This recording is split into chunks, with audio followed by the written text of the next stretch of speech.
ان کی فیکٹری نہیں ہے، یہ ووٹر ہیں، ان کے ملازمین نہیں ہیں کہ عطا تارڑ صاحب کے کہنے پر وہ جہاں کہیں گے وہ ڈر کے ووٹ ڈال دیں گے۔ یہ ایک جاگیردارانہ اور سرمایہ کارانہ سوچ ہے اور یہ اس سوچ کا مظاہرہ کر رہے ہیں، اور ووٹر اس کو دیکھ لیں۔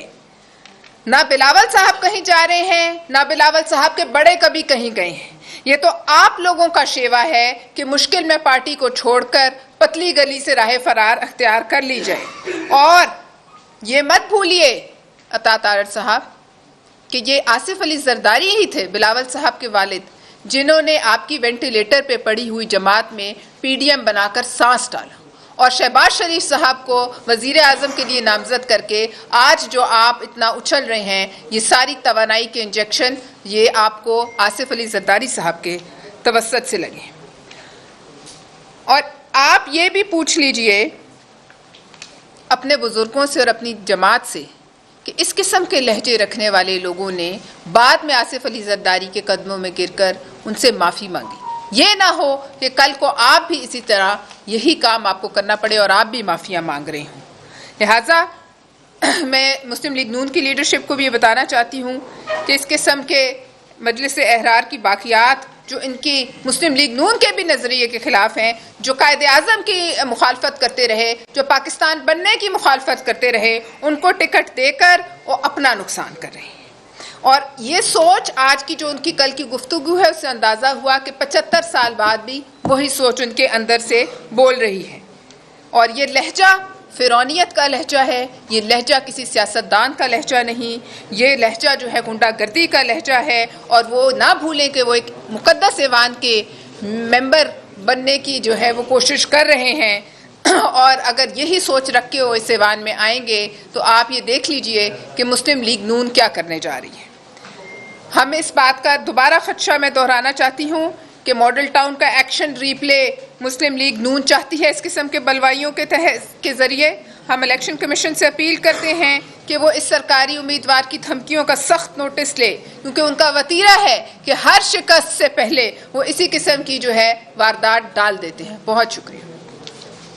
میڈم کائنڈلی یہ بتا دیں، جو لاہور میں واقعہ ہوا تھا جس نے عطا تارڑ کا پولنگ اسٹیشن تھا اور وہاں پہ وہ پیسے بانٹ رہے تھے، وہ ویڈیو آپ الیکشن کمیشن میں لے کے جا رہی ہے، سب میڈیا میں ٹاک کر رہی ہے؟ ہم نے وہ جب میڈیا میں کوئی چیز ریلیز ہو جاتی ہے پھر الیکشن کمیشن اس کا نوٹس لے لیتی ہے، اور اس ویڈیو کا جہاں تک مجھے علم ہے الیکشن کمیشن نے نوٹس لے لیا ہے، اور جو عطا تارڑ صاحب دندناتے پھر رہے ہیں اور لوگوں کے کیمپوں میں جا رہے ہیں اور وہاں سے لوگ اغوا کر رہے ہیں اس کا بھی نوٹس لیا ہے۔ امید ہے کہ وہ اس پہ کوئی ایکشن بھی لیں گے۔ اچھا، آپ نے کہا کہ زرداری صاحب نے ایک وینٹیلیٹر پر پڑی ہوئی حکومت جماعت کو جگایا ہے یا اس کو اٹھایا ہے، تو آپ یہ بتائیے کہ ایز اے پیپلز پارٹی کی رہنما کیا ضرورت ہے آصف علی زرداری کو، جب آپ کو پتہ ہے کہ وہ آپ کے سیاسی مخالف ہیں، ماضی میں وہ کیا کر چکے ہیں، تو ایسی کیا مجبوری تھی پیپلز پارٹی کی کہ وینٹیلیٹر پر پڑی ہوئی جماعت کو آپ نے جو ہے ان کو سانس دی اور وہ اٹھی، اور پھر اب آپ آمنے سامنے کیا کہیں گے؟ دیکھیے، سیاسی مخالفت جو ہے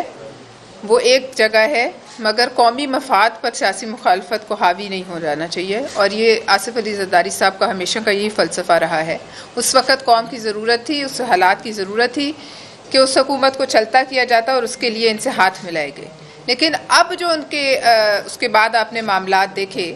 تو وہ معاملات جو ہیں انہوں نے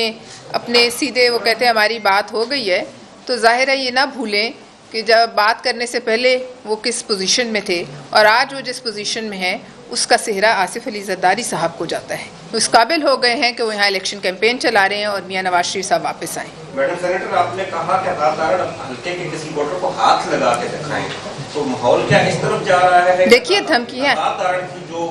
وہ آپ کے لوگ غنڈہ گردی کر رہے ہیں، تو اس کو اسی طریقے سے روکنے کا کچھ 127 میں کچھ اس طرح کے حالات بننے کے؟ دیکھیے میں نے آپ سے خدشے کا اظہار کیا نا، یہ دھمکیاں جب دی جائیں گی تو دوسری جماعت جو ہے بیٹھ کے اگر کسی ووٹر کو ہاتھ لگائیں گے، ہمارے ووٹر کو ہاتھ لگائیں گے یا کسی ووٹر کو ہاتھ لگائیں گے جو اپنی مرضی سے ووٹ دینا چاہتا ہے، تو ہم اس کے ساتھ کھڑے ہوں۔ وہ کہتے ہیں مجھے ہاتھ لگا کے دکھاؤ، ہم کہتے ہیں آپ کسی ووٹر کو ہاتھ لگا کے دکھائیں۔ ان کا کیا حق ہے کہ وہ اس قسم کی دھمکیاں الیکشن سے چند دن پہلے دے رہے ہیں اور کہہ رہے ہیں 9 فروری بھی آئے گی، 9 فروری آئے گی تو ہم دیکھ لیں گے، ہم بھی یہیں ہوں گے۔